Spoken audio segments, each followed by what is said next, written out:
Artis toujours. Nous sommes le Cercle des Arts parce que les artistes sont des empêcheurs de tourner en rond.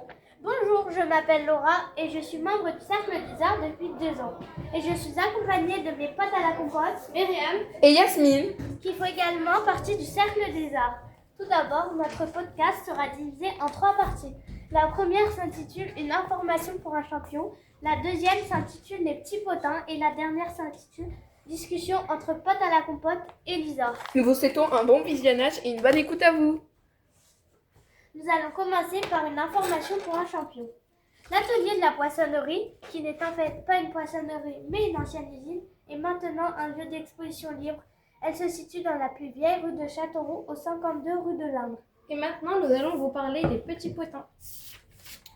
L'exposition faite par le Cercle des Arts, s'intitulant Feuilles, arbres et forêts, a été réalisée par les classes du Cercle des Arts, allant de la 6e à la terminale, et elle a été exposée durant le mois d'octobre. Chaque niveau a une couleur du thème attitrée.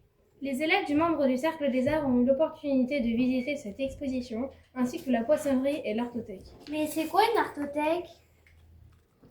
Une artothèque, c'est comme une bibliothèque. La bibliothèque est un lieu où on peut louer des films, des livres, etc. Dans l'artothèque, c'est un lieu où on peut louer des œuvres d'art pour une durée déterminée. Vous pouvez aussi y conserver vos œuvres. Durant l'été, vous pouvez aller encourager des artistes tout en mangeant une collation ou apprécier une boisson fraîche.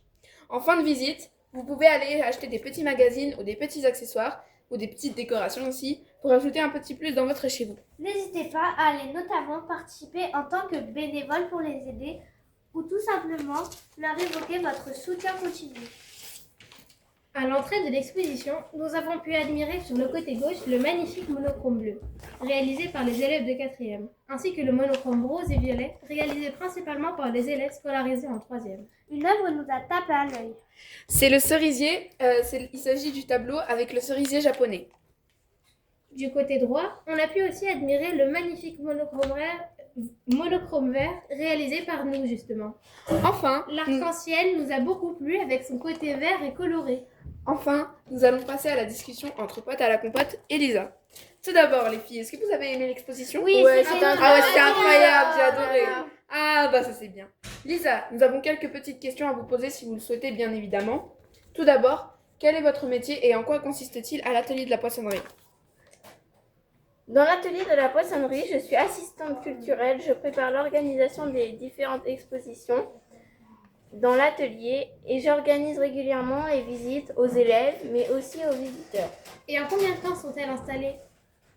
Et qui les installe ? Les expositions sont installées entre 1 et 4 jours par moi-même et mon collègue Félix, Et les artistes. malheureusement absent en ce jour pour raisons personnelles. Merci de nous avoir écoutés et à bientôt.